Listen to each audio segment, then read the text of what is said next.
الشيطان الرجيم بسم الله الرحمن الرحيم الحمد لله الذي لم يزل ولا يزال حيا قيوما عالما قديرا مدبرا سميعا بصيرا ونشهد أن لا إله إلا الله وحده لا شريك له ونشهد أن سيدنا ومولانا محمدا عبده ورسوله أما بعد إن الصلاة كانت على المؤمنين كتابا موقوتا من انتهب نهبة فليس منا إذ قال للإنسان اكفر فلما كفر قال إني بريء منك إني أخاف الله رب العالمين عليكم بالصدق من انتهب نهبة فليس منا. محترم المکرم پیارے نوجوان ساتھیوں، اللہ تبارک و تعالیٰ کا شکر و احسان ہوا کہ اللہ تبارک و تعالیٰ نے ہم کو اپنی شایان شان تعریف کرنے کے لیے آپ حضرات کے بیچ میں جمع فرمائے. اللہ تبارک و تعالیٰ کا ہی فضل و کرم ہے کہ جو انسان اللہ تعالیٰ کی تعریف کرتا ہے، اللہ تعالیٰ کی تعریف کرنی چاہیے، اس کی حمد کرنی چاہیے، اس کی بڑائی بیان کرنی چاہیے. اس سے ایمان قوی ہوتا ہے، اس سے ایمان مضبوط ہوتا ہے، اس سے ایمان کے اندر بڑھوتری پیدا ہوتی ہے. اس سے انسان کو اللہ تبارک و تعالیٰ کی وحدانیت کا یقین پیدا ہوتا ہے. اور ہاں، حقیقت بات یہی ہے کہ انسان کو اللہ تبارک و تعالیٰ کی تعریف کرتے رہنا چاہیے، حتیٰ کہ مثال کے طور پہ کلمہ لا الہ الا اللہ محمد الرسول اللہ صلی اللہ علیہ وسلم ہے. اس کو تب تک بولنا چاہیے جب تک کہ دلوں کے اندر نہ اتر جائے. آج ہماری زبان کی نوک پر یہ کلمہ ہے، یہ دل کے اندر نہیں اترا ہے. دل کے اندر جو اعمال اتر جاتے ہیں، دل کے اندر جو اعمال اتر جاتے ہیں وہ زندگی کے اندر اتر جاتے ہیں. دل کے اندر جو اعمال اتر جاتے ہیں وہ زندگی کے اندر اتر جاتے ہیں، اور پھر زندگی کے اندر جو اتر جاتے ہیں پھر عمل کرنا اس پر آسان ہو جاتا ہے.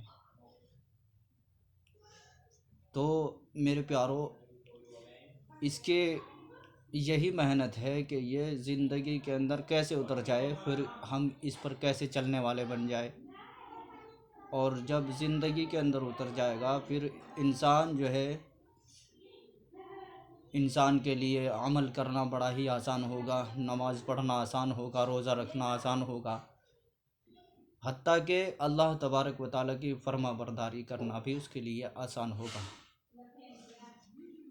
میرے پیارو، یہ چھوٹی سی زندگی ہے، 60 سالہ 70 سالہ زندگی ہے، کوئی لمبی چوڑی زندگی تو نہیں ہے. اس کے اندر منمانی زندگی گزارنے کے لیے انسان نہیں آیا. دنیا تو چند روزہ ہے، چند دنوں کا. جیسے ایک مہمان ہوتا ہے، مہمان جو ہے 5-10 دن رکتا ہے، اس کے بعد پھر واپس چلا جاتا ہے. یہی مثال ہے دنیا کی. دنیا کے اندر ہم لوگ رہنے کے لیے نہیں آئے. یہاں تو اللہ تبارک و تعالیٰ نے ایک مہمان نوازی کے لیے مکان دیا ہے کہ بھائی آپ کو دنیا کے اندر جانا ہے، دنیا کے اندر جا کر کے میری وحدانیت کو بولنا ہے، میری وحدانیت کو بلوانا ہے. اور حتیٰ کہ تم کو موت آ جائے، تم کو اپنی زندگی کے اندر رہتے ہوئے ان کام کو کرنا ہے جن کاموں کو میں کہتا ہوں، اور ان کاموں سے رکنا ہے جن سے میں روکتا ہوں. اب مثال کے طور پہ نماز ہے، نماز کو پڑھنا چاہیے. 5 وقت کی نماز جو پابندی سے پڑھتا ہے، اللہ تبارک و تعالیٰ اس کو اپنی ذمہ داری پر جنت میں داخل فرمائے گا. اللہ تبارک و تعالیٰ خود فرماتا ہے کہ جو شخص 5 وقت کی نماز اپنے وقتوں پر پابندی سے پڑھ کر کے آئے گا، اپنے وقت پر پابندی سے پڑھ کر کے آئے گا، تو میں اس کو اپنی ذمہ داری پر جنت میں داخل کروں گا، اور جو ان 5 نمازوں کو ان کے وقتوں پر ادا نہیں کر کے آئے گا تو اس کی کوئی ذمہ داری اللہ تبارک و تعالیٰ نہیں لیتا ہے۔ اس کے بارے میں آتا ہے احادیث پاک کے اندر، اللہ تبارک و تعالیٰ کہتا ہے کہ اس کے بارے میں کوئی ذمہ داری نہیں ہے کہ چاہے اس کو معاف کروں چاہے اس کو سزا دوں۔ تو میرے پیارو، اب ظاہر سی بات ہے کہ نجات تو اللہ تبارک و تعالیٰ کی فرما برداری کرنے میں ہے، نجات اللہ تبارک و تعالیٰ کی فرما برداری کرنے میں ہے۔ اللہ تبارک و تعالیٰ کو اگر ہم دنیا کے اندر رہتے ہوئے راضی کریں گے، اللہ تبارک و تعالیٰ کو یاد کریں گے، تو میرے پیارے بزرگ و دوستو، اللہ تبارک و تعالیٰ پھر ہمیں راضی کرے گا جس وقت ہم اللہ تبارک و تعالیٰ کے پاس چلے جائیں گے۔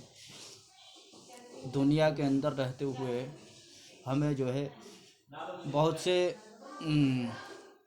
سی باتوں کا خیال کرنا ہے، اپنے بڑوں کا ادب، چھوٹوں کا ادب، علماء دین کی قدر،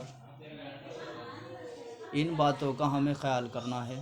اللہ تبارک و تعالیٰ کی فرما برداری، پیارے نبی صلی اللہ علیہ وسلم کی اطاعت، ان تمام کے تمام چیزوں پر اگر ہم عمل کریں گے تو انشاءاللہ تعالیٰ ہماری دنیا کی زندگی بھی اچھی ہوگی، اور مرنے کے بعد بھی انشاءاللہ تعالیٰ ہم کو عزت ملے گی۔ اور پھر انشاءاللہ تعالیٰ موت کے وقت، جس وقت فرشتہ آئے گا، موت کا فرشتہ، تو وہ بھی جو ہے خوشخبری لے کر کے آئے گا، وہ جنت کا نظارہ ہمارے سامنے لے کر کے آئے گا کہ اس گھر کی طرف چلو، اور پھر انشاءاللہ تعالیٰ بڑی ہی خوش دلی کے ساتھ انسان دنیا سے رخصت ہو جائے گا۔ لیکن میرے پیارے بزرگوں دوستو، وہ خوش دلی کے ساتھ جو رخصت ہوگا دنیا سے، وہ لوگ ہوں گے کہ جو دنیا کے اندر رہتے ہوئے اللہ تبارک و تعالیٰ کے احکاموں پر پابند رہے، پیارے نبی صلی اللہ علیہ وسلم کی سنتوں کے تابعدار رہے۔ ایسے لوگوں کو اللہ تبارک و تعالیٰ کامیاب اور کامران فرمائے گا۔ اللہ تبارک و تعالیٰ فرمایا گیا کہ ایک مسلمان کے دوسرے مسلمان پر 6 حقوق ہیں، یاد رکھنے کی بات ہے، 6 حقوق ہیں۔ یہ باتیں ہمارے بیچ کے یہ باتیں جو ہم بیان کر رہے ہیں، یہ باتیں اس لیے بیان کر رہے ہیں کہ آج امت کے اندر سے یہ 6 باتیں نکل چکی ہیں۔ اس کا مطلب یہ ہے کہ ان باتوں کو ہم بالکل بھی ان باتوں پر دھیان نہیں دے رہے، حالانکہ دینا چاہیے۔ وہ 6 باتیں کون سی ہیں کہ نمبر 1، مثال کے طور پہ ہماری ملاقات کسی مسلمان بھائی سے ہوتی ہے تو ہم کو کیا کرنا چاہیے؟ السلام علیکم ورحمۃ اللہ وبرکاتہ۔ اس سے جو ہے 30 نیکی ملتی ہے، اس سے 30 نیکی ملتی ہے، پوری 30۔ السلام علیکم 10، ورحمۃ اللہ 20، اور وبرکاتہ پوری 30، یہ 30 نیکی ہوئی۔ تو میرے پیارو، فرمایا کہ حضرت عمر رضی اللہ تعالیٰ عنہ کی روایت سے معلوم ہوتا ہے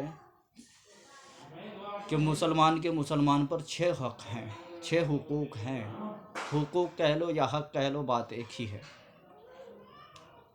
کہ نمبر 1 تو یہ ہے کہ جو ہے نا، جب اس سے ملاقات کرے تو اس کو سلام کرے، اور پھر اس کے بعد یہ ہے کہ جب وہ اس کی دعوت کرے تو دعوت قبول کرے۔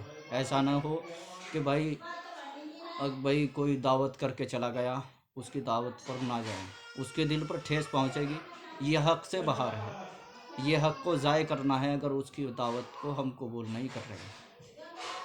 اگر کوئی دعوت کر کے جاتا ہے تو اس کی دعوت پر جائیں، چاہے ایک لقمہ ہی کھائے لیکن اس کی دعوت پر جائیں۔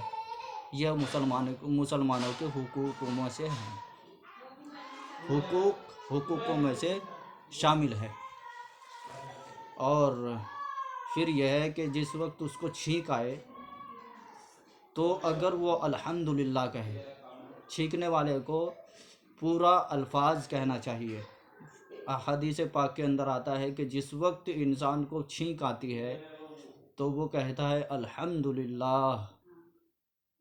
تو جو اس کے مثال کے طور پہ مجھے چھینک آئی تو میں نے الحمدللہ کہا، تو میرے کندھے پر جو داہنے کندھے پر فرشتہ بیٹھا ہوا ہے تو وہ رب العالمین کہے گا. اور اگر میں نے کہہ دیا الحمدللہ رب العالمین تو وہ داہنی طرف جو فرشتہ بیٹھا ہوا ہے وہ یرحمک اللہ کہے گا. اور چھینکنے والے کو الحمدللہ رب العالمین اگر اس نے کہا تو وہ یرحمک اللہ کہے گا. اور پھر چھینکنے والا واپس، یعنی مثال جو الحمدللہ میں نے کہا الحمدللہ رب العالمین، اور چھینک سننے والے نے یرحمک اللہ کہا، پھر واپس مجھے کہنا ہے، اس کو دعا دینا ہے یہدیکم اللہ ویصلح بالکم، یہدیکم اللہ ویصلح بالکم، اللہ تعالیٰ تمہیں ہدایت دے اور تمہارے حال کی اصلاح فرمائے. تو یہ باتیں بڑی ہی غور کرنے کی باتیں ہیں. ان باتوں پر اللہ تبارک و تعالیٰ سے میں دعا کرتا ہوں کہ اللہ تبارک و تعالیٰ مجھے بھی ان باتوں پر عمل کی توفیق عطا فرمائے اور آپ کو بھی ان باتوں پر عمل کی توفیق عطا فرمائے. یہ بات بڑی ہی مجرب ہے. انشاءاللہ تعالیٰ ان باتوں کو اپنی زندگی کے اندر لانے کی کوشش کرے. تو میرے پیارو، جس وقت مسلمان بیمار ہو جائے، اپنا بھائی بیمار ہو جائے تو اس کی بیمار کی عیادت کرے.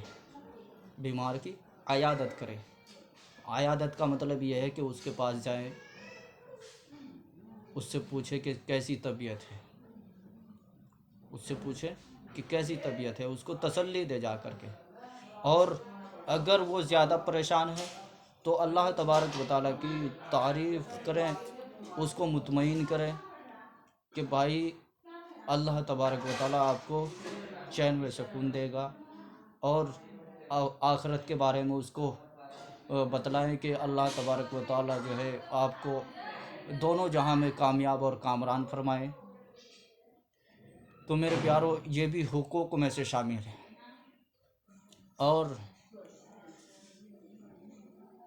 اگر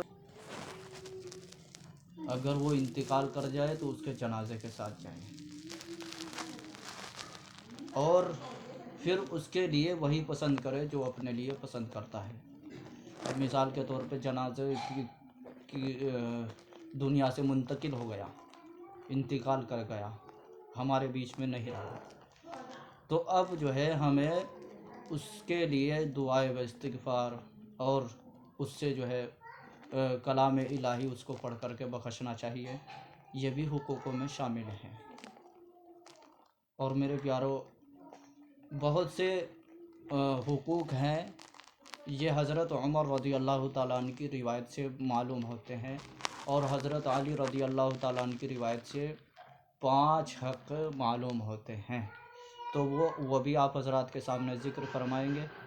فی الحال کے لیے اتنا ہی کافی. السلام علیکم ورحمۃ اللہ وبرکاتہ.